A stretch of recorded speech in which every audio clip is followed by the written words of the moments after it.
பங்கேற்று உரையாற்றவிருக்கிற நமது மதசார்பற்ற முற்போக்கு கூட்டணியை சார்ந்த அனைத்து கட்சி தலைவர் பெருமக்களே, திரளாக கூடியிருக்கிற தமிழ்ச் சொந்தங்களே, என் உடன் வருகை தந்திருக்கிற என் உயிரின் உயிரான விடுதலை சிறுத்தைகளே, உங்கள் அனைவருக்கும் என்னுடைய பணிவார்ந்த வணக்கத்தை தெரிவித்துக் கொள்கிறேன். இடையிலே விடைபெறக்கூடிய நிலைமைக்காக வருந்துகிறேன். சில நாட்களுக்கு முன்பு மாண்புமிகு முதல்வர் அவர்களை நான் சந்தித்த போது இடதுசாரிகளும் விடுதலை சிறுத்தைகளும் இந்த 100 நாள் வேலையை ஒழிக்க நினைக்கும் பாஜக அரசை கண்டித்து ஆர்ப்பாட்டம் நடத்தப் போவதாக செய்திகள் பார்த்தேன். எல்லோரும் சேர்ந்து கண்டிக்கலாமே, ஆர்ப்பாட்டம் செய்யலாமே என்ற கருத்தை புன்முறுவலோடு சொன்னார். முதலமைச்சர் அவர்கள், மதசார்பற்ற முற்போக்கு கூட்டணியின் தலைவர், இந்த ஆர்ப்பாட்டத்தை நமது கூட்டணியின் சார்பிலே நடத்த வேண்டும் என்று சொன்னதும் அண்ணன் உடனடியாக அந்த அறிவிப்பை செய்யுங்கள், நாம் இணைந்து செய்வோம் என்று நான் அவரிடத்திலே கூறினேன். அதன் அடிப்படையில் தான் நம்முடைய தோழமை கட்சி தலைவர்களை தொடர்பு கொண்டு நேற்று நடத்துவதாக நாம் அறிவித்திருந்த ஆர்ப்பாட்டத்தை இன்றைக்கு மாண்புமிகு முதல்வர் அவர்களின் கட்டளையின்படி நாம் தமிழ்நாடு முழுவதும் நடத்தி கொண்டிருக்கிறோம்.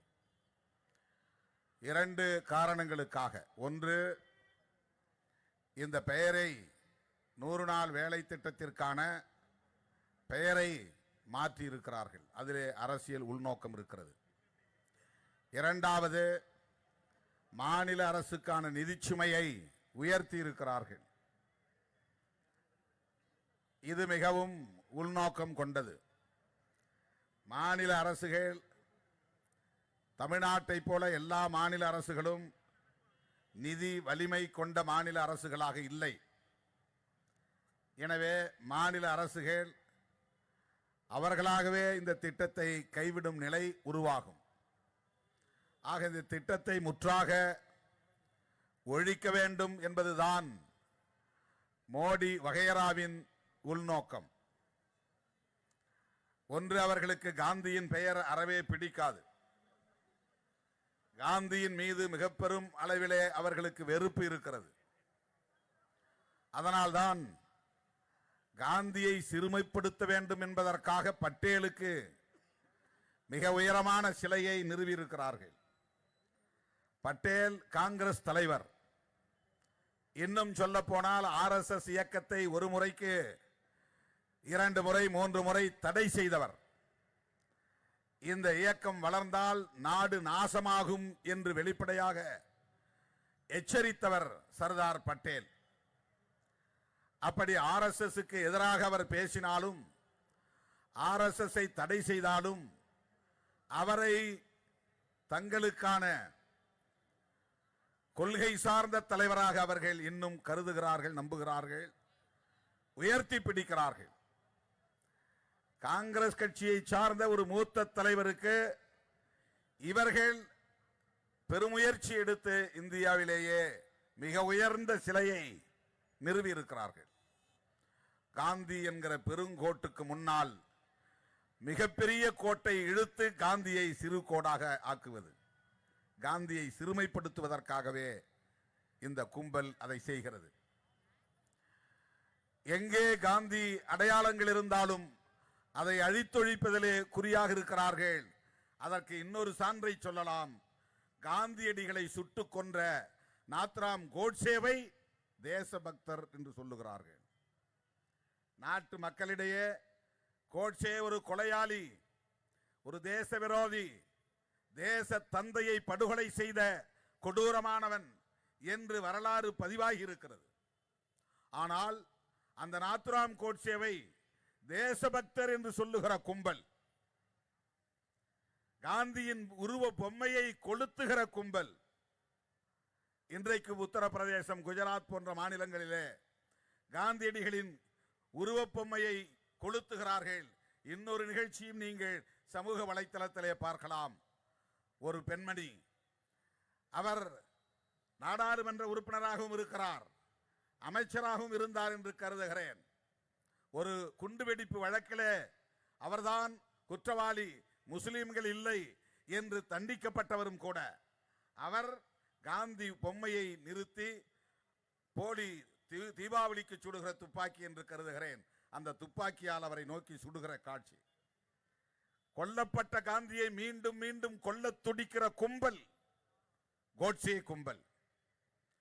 காந்தியை தேசப்பிதா என்று சொல்லக்கூடாது, கோட்சேவை தேசப்பிதா என்று சொல்ல துடிக்கிற கும்பல். ஆங்கிலேயரிடம் மன்னிப்பு கடிதம் எழுதி கொடுத்துவிட்டு விடுதலை பெற்ற ஒரு கோழையை இன்றைக்கும் வீரன் என்று சொல்லித் திரிகிற கும்பல், வீர சாவர்கர் என்று அவரை உயர்த்தி பிடிக்கிற கும்பல். ஆகவே இந்த தேசம் காந்தியை போற்றுகிறது, அவருடைய தியாகத்தை போற்றுகிறது. திரும்பும் திசையெல்லாம் அவருக்கு சிலைகள் இருக்கின்றன, திட்டங்கள் எல்லாம் அவரது பெயரில் இருக்கின்றன. பயன்படுத்தும் ரூபாய் நோட்டில் அவர் பெயர் படம் பொறிக்கப்பட்டிருக்கிறது. இது அவர்களால் சகித்துக் கொள்ள முடியவில்லை. எப்படியாவது அழித்தொழிக்க வேண்டும். இடதுசாரிகளின் பெருமுயற்சியால் தான் UPA 1 அந்த அரசின் போது அவர்கள் ஆதரவு அளித்த நேரத்தில் கொடுத்த அழுத்தத்தின் விளைவாக பல நல்ல திட்டங்களை அன்றைக்கு காங்கிரஸ் தலைமையிலான அந்த அரசு கொண்டு வந்தது. அதிலே ஒன்றுதான் தேசிய ஊரக வேலை வாய்ப்பு உறுதி சட்டம். படித்தவர்கள் வேலை வாய்ப்பு பெற முடிகிறது, இடஒதுக்கீடு பெற முடிகிறது, தனியார் துறைகளில் வேலை வாய்ப்பை பெற முடிகிறது. ஆனால் விவசாயத்தை மட்டுமே நம்பி கிடக்கிற மக்கள், உழைக்கிற மக்கள், பெரும்பான்மையாக கிராமப்புறங்களிலே கிடக்கிற மக்கள் வானத்தை மட்டுமே நம்பி கிடக்கிறார்கள். வானம் பொய்த்தால் வேலை இல்லை. முப்போகம் விளைந்த நிலம் இப்போது ஒரு போகம்தான் விளைகிறது. ஆண்டுக்கு ஒரு முறை விவசாயம் என்கிற போது அவர்களுக்கு வருடத்தில் 365 நாட்களில் எத்தனை நாட்கள் விவசாய வேலை கிடைக்கும்? நிலம் வைத்திருப்பவன் வேறு, நிலத்தை நம்பி உழைக்கிற விவசாய தொழிலாளர்கள் வேறு. அவனிடம் நிலம் இருக்காது, நிலத்தை உழுவதற்கான கருவிகள் இருக்காது, அவனுக்கு வேறு எந்த வருமானத்திற்கான வழியும் இல்லை. அந்த விவசாய வேலையை மட்டுமே நம்பி இருக்கிறான். பெண்களாக இருந்தாலும் ஆண்களாக இருந்தாலும் வரப்பு வெட்டவோ, நீர் பாய்ச்சவோ, ஏர் ஓட்டவோ, அறுப்பு அறுக்கவோ, விதை விதைக்கவோ, இப்படிப்பட்ட இந்த விவசாய தொழிலை நம்பி கிடக்கிற விவசாய பெருங்குடி மக்களுக்கு வருமானத்திற்கு வழியில்லை. எனவே அரசு அவர்களுக்கான வருமானத்தை உறுதி செய்வதற்காக வேலை வாய்ப்பு திட்டம் கொண்டு வர வேண்டும் என்று இடதுசாரிகள் முன்மொழிந்ததன் அடிப்படையில் அந்த அரசு UPA 1 கொண்டு வந்த சட்டம்தான் வருடத்தில் 100 நாட்களாவது விவசாயம் அல்லாத நிலையில், விவசாயம் பொய்த்து போகிற நிலையில், விவசாயம் சார்ந்த வேலை வாய்ப்பு இல்லாத நிலையில் அவர்களுக்கு ஏதேனும் ஒரு வேலை வாய்ப்பை உறுதி செய்ய வேண்டும். சாலை பணிகளை செய்வதோ அல்லது முள் புதர்களை வெட்டு சீர்படுத்துவதோ, பள்ளத்தை மேடாக்குவதோ, மேட்டை பள்ளமாக்குவதோ, சுற்றுப்புறத்தை தூய்மைப்படுத்துவதோ, இப்படிப்பட்ட வேலைகள் ஒரு விவசாய குடும்பத்தை சார்ந்த உழைக்கும் தொழிலாளிக்கு 365 நாட்களில் குறைந்தது 100 நாளாவது அரசாங்கம் வேலை தர வேண்டும், அதை சட்டமாக்க வேண்டும். இதுதான் இடதுசாரி கட்சிகள் முன்மொழிந்த கோரிக்கை. அதை ஏற்றது இன்றைக்கு UPA அரசாங்கம். மன்மோகன் சிங் பிரதமராக இருந்த காலத்தில் அதன் அடிப்படையில் கொண்டு வரப்பட்ட சட்டம் தான் இந்த சட்டம். அந்த சட்டத்தின் அடிப்படையில் இந்த வேலை திட்டம். இந்த வேலை திட்டத்திற்கு காந்தியடிகளின் பெயர். காந்தியடிகளோடு அம்பேத்கரின் மாணவன் என்கிற முறையில் எனக்கு சில முரண்கள் உண்டு, அது வேறு. பெரியாரின் பிள்ளை என்கிற முறையில் காந்தியடிகளோடு கருத்தியல் சார்ந்த முரண்கள் உண்டு, அது வேறு. ஆனால் அவருடைய தியாகத்தை கொச்சைப்படுத்திவிட முடியாது, அவருடைய போராட்டத்தை கொச்சைப்படுத்திவிட முடியாது. அவரை சுட்டுக் கொன்றதே எதற்காக என்றால் மதச்சார்பின்மை என்கிற கருத்திலே அவர் உறுதியாக இருந்தார் என்பதுதான். அவர் ராமபக்தர் தான், அவர் தன்னையே ஒரு சனாதனி என்று பெருமை பொங்க சொல்லக்கூடியவர் தான், இம்மை மறுமையில் நம்பிக்கை உள்ளவர் தான். சனாதன கருத்தை உயர்த்தி பிடித்தவர்தான். சாதி வாழட்டும், தீண்டாமை ஒழியட்டும் என்றெல்லாம் சொன்னவர்தான். இதனால்தான் அம்பேத்கருக்கும் காந்திக்கும் இடையிலே பெரும் போர் வெடித்தது, கருத்து போர் வெடித்தது. தேசம் முழுவதும் அதுவே மிகப்பெரிய யுத்தமாக மாறிய காலம் உண்டு. அப்படி காந்தியடிகளோடு முரண்பட்டாலும் அந்த காந்தியடிகள் கோட்சே தன்னை நோக்கி வந்து துப்பாக்கியால் சுட்ட போது கூட ஹே ராம் என்று சொல்லிவிட்டுத்தான் இந்த மண்ணில் சரிந்தார். அப்படிப்பட்ட ராமபக்தரான அந்த காந்தியை ஏன் அவர்கள் சுட்டுக் கொன்றார்கள்? அம்பேத்கர் இந்து மதத்தை விமர்சித்தார். அவரை சுட்டுக் கொண்டிருந்தால் கூட அதிலே ஒரு அர்த்தம் இருக்கிறது. தந்தை பெரியார் தன் இறுதி மூச்சு வரையில் இந்த மதத்தை விமர்சிப்பதிலும் கடவுள் கருத்தை எதிர்ப்பதிலும் உறுதியாக இருந்தார். பார்ப்பன மேலாதிக்கத்தை எதிர்த்தார். அந்த பெரியாரை அவர்கள் குறிவைக்கவில்லை, அம்பேத்கரையோ பெரியாரையோ குறிவைக்கவில்லை.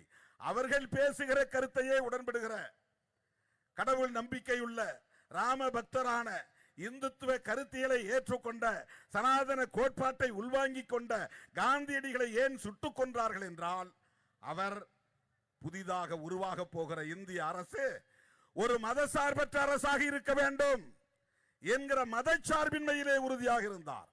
அம்பேத்கருக்கும் காந்தியடிகளுக்கும் ஒத்துப்போகிற ஒரு புள்ளி செக்குலரிசம் என்பதுதான். காந்தியடிகளுக்கும் நேரு அவர்களுக்கும் கூட முரண்பாடு உண்டு. நேரு தன்னை ஒரு நாத்திகர் என்று சொல்லக்கூடிய தன்மை உள்ளவர், பகுத்தறிவாளர். காந்தியடிகளை போல இந்த மூட பழக்க வழக்கங்களில் அவருக்கு பெரிய நம்பிக்கை கிடையாது, ஈடுபாடு கிடையாது. அப்படி முரண்பாடு உண்டு. ஆனால் இந்த மூன்று தலைவர்களிடையேயும் ஒரு புள்ளியில் உடன்பாடு உண்டு. அதுதான் இங்கே உருவாக இருக்கிற இந்த அரசு புதிய இந்தியா மதசார்பற்ற அரசாக இருக்க வேண்டும். அந்த செக்குலரிசம் இப்ப நாடு இரண்டு நாடாக பிரிந்து விட்டது, இந்தியா பாகிஸ்தான் என்று. அந்த நேரத்திலும் பாகிஸ்தானுக்கு தர வேண்டிய கடைசி தவணை தொகையை ஏன் இன்னும் தரவில்லை என்று நேருவை கண்டித்து உண்ணாவிரதம் இருந்தவர் காந்தி. அது புதிதாக உருவாகிற தேசம், அதற்கு இந்தியா ஒரு தொகையை தர ஒப்புக்கொண்டது. 2 தவணை கொடுத்தாகிவிட்டது, கடைசி தவணை கொடுக்கவில்லை. ஏன் தாமதம்? அதை உடனே தாருங்கள் என்று பாகிஸ்தானுக்கு நிதியை உடனே தர சொல்லி உண்ணாவிரதம் இருந்தவர் காந்தி. இந்துக்களும் முஸ்லிம்களும் ஒற்றுமையாக இருக்க வேண்டும் என்று சொன்னவர் காந்தி. புதிதாக உருவாக இருக்கிற இந்த அரசு மதசார்பற்ற அரசாக இருக்க வேண்டும் என்று வலியுறுத்தியவர் காந்தி. இதைத்தான் கோட்சே கும்பலால் பொறுத்துக் கொள்ள முடியவில்லை. இந்து மகா சபையை சார்ந்தவன் RSS இயக்க தலைவர்களோடு உறவாடி சதித்திட்டம் தீட்டி அவரை பார்த்து வணங்குவது போல் இரு கைகளையும் கூப்பி அவரை நெருங்கி துப்பாக்கியால் சுட்டுக் கொன்றார்கள். ஏன் காந்தியை சுட்டுக் கொன்றார்கள் என்றால், மதச்சார்பின்மை கருத்திலே அவர் உறுதியாக இருந்தார் என்பதுதான். அந்த மதச்சார்பின்மைக்காகத்தான் இங்கே நாம் அனைவரும் கூடியிருக்கிறோம். இந்த அரசு, இந்த கூட்டணிக்கு நம்முடைய முத்தமிழறிஞர் கலைஞர் அவர்கள் வைத்த பெயர் எவ்வளவு முன்னுணர்ந்து வைத்திருக்கிறார், தொலைநோக்கு பார்வையோடு வைத்திருக்கிறார், கருத்தியல் சார்ந்து வைத்திருக்கிறார். மதசார்பற்ற முற்போக்கு கூட்டணி. இந்த கூட்டணியே மதசார்பற்ற முற்போக்கு கூட்டணி. ஆக அந்த மதசார்பின்மை கருத்திலே அவர் உறுதியாக இருந்ததனால்தான் இந்திய அரசமைப்பு சட்டம் உருவாகிற போதே இந்த அரசாங்கத்திற்கு ஒரு ஸ்டேட் ரிலீஜன் இல்லை. அவர்கள் விரும்பிய இந்து ராஷ்டிரத்தை உருவாக்க முடியவில்லை. 3 முறை ஆட்சிக்கு வந்தும் கூட இன்னும் அவர்களால் இந்த தேசத்தை இந்து தேசம் என்று பிரகடனப்படுத்த முடியவில்லை. இதற்கெல்லாம் காரணம் காந்திதான் என்கிற வெறுப்பு. காந்தியடிகளின் பெயரை இதிலிருந்து நீக்க வேண்டும் என்பதிலே அவர்கள் குறியாக இருந்தார்கள், நீக்கிவிட்டார்கள். இப்ப புது பெயர் VBG ராம்ஜி தான் பெயர். இவ்வளவு பெரிய பெயர். விக்ஷித் பாரத் VB ஒரு ஐஃபன், ஜீனா கேரண்டி, ஆர்னா ரோஜ்கர், ஏனா ஆஜீவிகா, எம்னா மிஷன். அந்த கடைசி ஜி எதுக்கு போட்டிருக்கான்னு தெரியல. Viksit Bharat, guarantee for Rozgar, Ajeevika, mission. இதெல்லாம் இந்தியையும் திணிக்கிறான் மறைமுகமா. அவன் பெயர் வைக்கக்கூடிய திட்டங்கள்ல இன்னொரு புறம் இந்தி திணிப்பும் இருக்கிறது, இன்னொரு புறம் அவனுடைய கருத்தியல் திணிப்பும் இருக்கிறது, இன்னொரு புறம் அவனுடைய கருத்தியல் பகைவர்களை வீழ்த்துகிற முயற்சி, காந்தியை அழித்தொழிக்கிற முயற்சி. காந்தி பெயர் எடுத்துட்டா காங்கிரஸ் ஒழிச்சிட முடியும். அவனுடைய கனவு அதுதான். காங்கிரஸ் இல்லாத பாரதம், கம்யூனிஸ்டுகள் இல்லாத பாரதம், திராவிட அரசியல் இல்லாத பாரதம், இதுதான் அவருடைய கனவு. இப்படிப்பட்ட இந்த சூழலில் தான் நாம் இன்றைக்கு ஒருங்கிணைந்து இருக்க வேண்டிய ஒரு காலத்தின் தேவை உருவாகி இருக்கிறது. ராம் ராம் என்று சொன்னவரின் பெயரை மாற்றிவிட்டு ராம் என்று வரக்கூடிய வகையிலே ஒரு பெயரை உருவாக்கி இந்த புதிய திட்டத்திற்கு 125 நாள் நாங்கள் வேலையை உயர்த்தி இருக்கிறோம் என்கிறார்கள். உயர்த்தினால் நீ 100% நீயே நிதியை ஒதுக்க வேண்டியதுதானே, 40% மாநில அரசு கொடுக்க வேண்டும் என்று எதற்காக ஒரு செக்? ஏனென்றால் தமிழ்நாட்டை போல எல்லா மாநிலங்களும் பொருளாதாரத்திலே வளர்ச்சி அடைந்திருக்கவில்லை. அந்த மாநிலங்களில் எல்லாம் 40% நிதியை அவர்களால் ஏற்றுக்கொள்ள முடியாது. எங்களால் முடியவில்லை என்று அந்த வேலையை விட்டு விடுவார்கள். இப்போதே நாடு முழுவதும் 100 நாள் என்பது கொடுக்கப்படவில்லை. 20 நாள், 25 நாள், 30 நாள், இப்படித்தான் வேலை வாய்ப்பு. இது ஒரு ஏமாற்று வேலைதான். ஆனாலும் இவர்களின் உள்நோக்கத்தை புரிந்து கொண்ட காரணத்தினால்தான் இவர்களை அம்பலப்படுத்த வேண்டும். இவர்களை ஆதரிக்கக்கூடிய அதிமுக உள்ளிட்ட அரசியல் கட்சிகளையும் மக்களிடத்திலே தோலுரித்து காட்ட வேண்டும். அந்த கூட்டணியோடு சேர மாட்டோம் என்று சொல்லிக்கொண்டே அந்த கும்பலுக்கு துணை போகிற எடுபிடிகளையும் வீழ்த்த வேண்டும் என்கிற அடிப்படையில் நம்முடைய தலைவர், கூட்டணியின் தலைவர், திராவிட முன்னேற்ற கழக தலைவர், முத்தமிழறிஞர் கலைஞரின் கருத்தியல் வாரிசு அண்ணன் தளபதி அவர்கள் முன்னெடுக்கக்கூடிய அத்தனை முயற்சிகளுக்கும் விடுதலை சிறுத்தைகள் உற்ற துணையாக இருப்போம். இந்த போராட்டத்தை ஒருங்கிணைத்த தலைவருக்கு, நம்முடைய முதலமைச்சருக்கு என்னுடைய நெஞ்சார்ந்த நன்றியை தெரிவித்து, இந்த அரசு, பாஜக அரசு இந்த திட்டத்தை திரும்ப பெற வேண்டும். 100 விழுக்காடு இந்திய ஒன்றிய அரசே இதற்கு நிதி ஒதுக்கீடு செய்ய வேண்டும். 125 நாள் வேலையை முழுமையாக உறுதி செய்ய வேண்டும் என்பதை சொல்லி 2026 நாம் எதிர்கொள்ளவிருக்கிற சட்டப்புதுவை பேரவை பொது தேர்தல் வழக்கமான தேர்தல் அல்ல. வழக்கமான தேர்தல் அல்ல. இதுவரையில் நாம் சந்தித்த தேர்தல்களை விட மிகவும் ஆபத்தான ஒரு தேர்தல். மிகவும் கவனத்தோடு நாம் எதிர்கொள்ள வேண்டிய தேர்தல். மிகுந்த எச்சரிக்கையோடு களம் காண வேண்டிய தேர்தல். தளபதி முன்னெடுக்கக்கூடிய முயற்சிகளுக்கு இந்த கூட்டணி உற்ற துணையாக இருக்கும் என்பதிலே மாற்று கருத்து இல்லை. அதைவிட நாம் மக்களிடத்திலே வெகுவாக போய் இந்த கும்பலின் சூது, சூழ்ச்சி, இவர்களின் சதி திட்டம். இப்ப வரும்போது ஒரு வீடியோ பார்த்தேன், அதை சொல்லி முடிக்கிறேன். 2 பேர் கார்ல இருந்து இறங்குறான். கிறிஸ்துமஸ் விழாவுக்காக கிறிஸ்துமஸ் தாத்தா பொம்மைகளை விற்றுக் கொண்டிருக்கிறார்கள் பிளாட்ஃபார்மில். ஏழை எளிய மக்கள் ஏதோ அதை வித்தா 10 ரூபாய் காசு லாபம் கிடைக்கும் என்ற அடிப்படையில் அவர்கள் கிறிஸ்தவர்களா இல்லையா தெரியாது. 4 பேர் இறங்கி குண்டர்கள் மிரட்டுறான். இது இந்து ராஷ்டிரம், இங்க கிறிஸ்தவ பொருள் விற்கக்கூடாது. ஹிந்தியில, அது தமிழ்ல போட்டிருக்காங்க. என்ன நடக்கிறது? எப்படிப்பட்ட ஒரு அரசியல் இங்கே தலை தூக்குகிறது? தமிழ்நாட்டிலே அவர்கள் வேரூன்றினால் என்ன ஆகும்? அவர்கள் வலிமை பெற்றால் என்ன ஆகும்? பெரியாரை இடித்தும் பழித்தும் பேசுகிற கும்பலின் துணையோடு இங்கே அவர்கள் காலூன்ற பார்க்கிறார்கள், வேரூன்ற பார்க்கிறார்கள். பெரியார் திராவிடர் கழகத்திற்கு மட்டுமல்ல, பெரியார் திராவிட முன்னேற்ற கழகத்திற்கு மட்டுமல்ல, பெரியார் திராவிட இயக்கங்களுக்கு மட்டுமல்ல, ஒட்டுமொத்த மக்களுக்குமான தலைவர், ஒரு மாமனிதர். வடமொழியிலே மகாத்மா என்றால் தமிழிலே பெரியார். இவரும் மகாத்மா தான். மகா என்றால் பெரியார், ஆத்மா என்றால் பெரிய ஆள் என்றுதான் பொருள். பெரிய ஆள் என்பதுதான் இருவிகுதியோடு பெரியார் என்று அழைக்கப்படுகிறார். ஆகவே தமிழ்நாட்டை சார்ந்த நம்முடைய மகாத்மா தந்தை பெரியாரின் அரசியலை யார் சீண்டினாலும் வீழ்த்த நினைத்தாலும் அதை எதிர்த்து போரிடுவதுதான் நம்முடைய உண்மையான போராட்டம். இந்த தேர்தல் இடையிலே வருகிற நாம் சந்திக்கிற ஒரு களம், அவ்வளவுதான். இங்கே பாசிச சக்திகளுக்கு, சனாதன சக்திகளுக்கு ஒருபோதும் நாம் இடம் கொடுக்க கூடாது என்பதை சொல்லி இந்த திட்டத்தை நடைமுறைப்படுத்த வலியுறுத்தி, மேலும் தமிழ்நாடு அரசு உரிய, அதாவது காந்தியடிகளின் பெயரை அதே பெயரில் இந்த திட்டத்தை நடைமுறைப்படுத்த சொல்லி தமிழ்நாடு அரசு, தமிழ்நாடு முதலமைச்சர் முன்னெடுக்கக்கூடிய முயற்சிகளுக்கு துணை நிற்போம் என்பதை சொல்லி வாய்ப்புக்கு நன்றி கூறி முடிக்கிறேன். நன்றி, வணக்கம். அடுத்ததாக திராவிட பேராசிரியர் சுபைர் அவர்கள்.